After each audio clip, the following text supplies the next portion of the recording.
नमस्कार. आज पुष्पास किचनमध्ये आपण विदर्भ स्पेशल एकदम गरमागरम आणि खमंग अशी उकडपेंडी कशी बनवणार हे बघणार आहोत. चला तर मग स्टार्ट करूया याच्या रेसिपीसाठी. तर त्यासाठी मी इथे हा बारीक कांदा कापून घेतलेले आहेत 2. त्यानंतर बारीक टमाटर कापून घेतलेला आहे.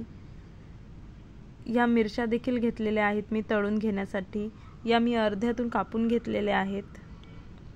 त्यानंतर मी इथे ही कणिक घेतलेली आहे. जेवढी कणिक घेतली त्याच्या अर्धा आपण इथे रवा घेतलेला आहे. माझी कणिक बारीक होती म्हणून मी इथे थोडा जाडसरपणा येण्यासाठी इथे रवा घेतलेला आहे. जर तुमची कणिक जाडी असेल तर तुम्ही रवा नाही घेतला तरी चालेल. तर आता इथे आपण हे 3 चम्मच तेल टाकून घेतलेले आहे आणि ते थोडंसं गरम झालं म्हणून आता आपण त्यात अर्धा चम्मच मोहरी टाकून घेणार. त्यानंतर आता इथे अर्धा चम्मच जिरं. त्यानंतर आपण बारीक चिरलेला जो कांदा होता तो टाकून घेऊ. आता हा कांदा आपण थोडासा चांगला मिक्स करून होऊ देऊ. तर साधारणतः 2 मिनिटांनंतर माझा असा कांदा झालेला आहे. आपण जास्त पण लालसर याला होऊ नाही देणार, कणिक भाजताना ह्या वापस चांगला होऊनच जाईल म्हणून.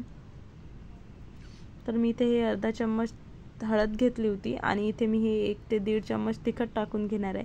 तिखट तुमच्या आवडीनुसार तुम्हाला कशी लागते, पण कणिकीचं हे फिक्कं होते म्हणून आपण थोडंसं जास्तच तिखट टाकायचं. त्यानंतर अर्धा चम्मच धने पावडर घेतलेले आहे आपण. आता हे आपण चांगलं मिक्स करून घेऊ आणि यात आता आपण रवा टाकून घेऊ. आता रवा पण यात थोडासा मिक्स करून घेऊ आपण.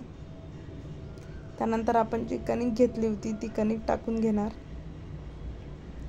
तुम्ही कणकीऐवजी ज्वारीचं पीठ पण यूज करू शकता. इथे ते थोडंसं जाडसर असते तर त्याचा डायरेक्ट आपण करू शकतो. आता थोडंसं स्लो गॅसवर आपण ही कणिक चांगली भाजून घेणार. ही लालसर होईपर्यंत आपण चांगली भाजून घ्यायची आहे. साधारणतः 7-8 मिनिटांमध्ये ही चांगली भाजल्या जाईल. तर हे बघा 7-8 मिनिटांनंतर आपली अशी लालसर झालेली आहे कणिक. तर यामध्ये आता मी टमाटर टाकून घेणार. पहिलेच टाकलं असतं ते करपलं असतं म्हणून आपण भाजणं झाल्यावर मग याला टाकून घेत आहे आणि नंतर अजून थोडंसं 2-3 मिनिट आपण याला भाजून घ्यायचं. आणि मी जसं दाखवत आहे त्याप्रमाणे आपण हे टमाटर आणि ही कणिक चांगले मिक्स करून घेणार. वापस आपण याला 2-3 मिनिट थोडंसं भाजून घेऊ चांगलं. आणि इकडे मी पाणी पण गरम करायला ठेवलेलं आहे. उकळलेल्या पाण्याने लवकर होते म्हणून आपण साधं पण पाणी टाकू शकतो, पण उकळलेलं पाणी मोर प्रिफरेबल आहे. तर आता आपण थोडं थोडं करून यात पाणी टाकून घेऊ. एकदाच टाकलं तर त्याचा गोळा बनेल. आपण थोडं थोडं टाकून याला चांगलं मिक्स करून घेऊ. आता ही तुम्हाला मोकळी आवडते की थोडीशी आसट थोडेसे गोळ्यासारखं आवडते हे तुमच्यानुसार. जर तुम्हाला मोकळी आवडते तर पाणी थोडंसं कमी टाकायचं आणि चांगलं वापस मिक्स करून घ्यायचं याला. मला थोडीशी आसटच आवडते म्हणून मी थोडंसं जास्त पाणी टाकून घेणार आहे. पण एवढं लक्षात ठेवायचं की डायरेक्ट पाणी एकदाच नाही टाकायचं. थोडं थोडं करतच आपण हे पाणी टाकून घेणार आहे आणि मग चांगलं मिक्स करत राहणार आहे याला. त्यानंतर आता मी इथे साखर टाकून घेत आहे थोडंसं गोडपणा येण्यासाठी. मी इथे आंबटसाठी टमाटर घेतलं होतं. टमाट्याऐवजी तुम्ही इथे ताक पण यूज करू शकता, ताकाचं पाणी, किंवा कोणी दही पण यूज करते. पण कोणाला जर दही आवडत नसेल तर आपण इथे टमाटर पण यूज करू शकतो. तर आपण इथे ही चांगली भाजून घेतलेली आहे आता आणि आपण चांगलं पूर्ण मिक्स पण करून घेतलेलं आहे. बस आता आपण यावर झाकण ठेवून हे 2-3 मिनिट चांगलं होऊ देऊन मग गॅस बंद करून घेऊ शकतो याचा. आणि हे होईपर्यंत आता आपण इकडे मिरच्या पण तळून घेणार आहे. मी फक्त गरम तेलामध्ये या मिरच्या टाकलेल्या आहेत.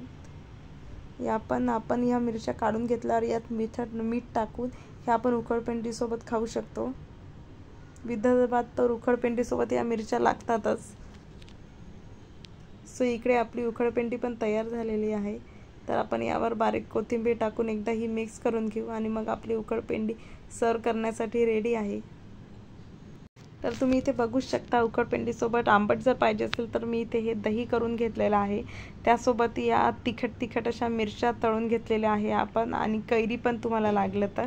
आणि त्यावर तुम्ही बारीक कांदा टाकून पण खाऊ शकता, किंवा मी इथे ही कांद्याची फोड घेतलेली आहे आणि अशा प्रकारे तुम्ही तुमच्या गेस्टला हे सर्व करू शकता. सो ही झटपट अशी उकडपेंडीची रेसिपी तुम्हाला आवडली असेल तर तुम्ही तुमच्या घरी नक्की ट्राय करून बघा. आणि जर तुम्हाला आवडलं असेल तर माझ्या चॅनलला लाईक, शेअर आणि सबस्क्राईब नक्की करा. थँक्यू.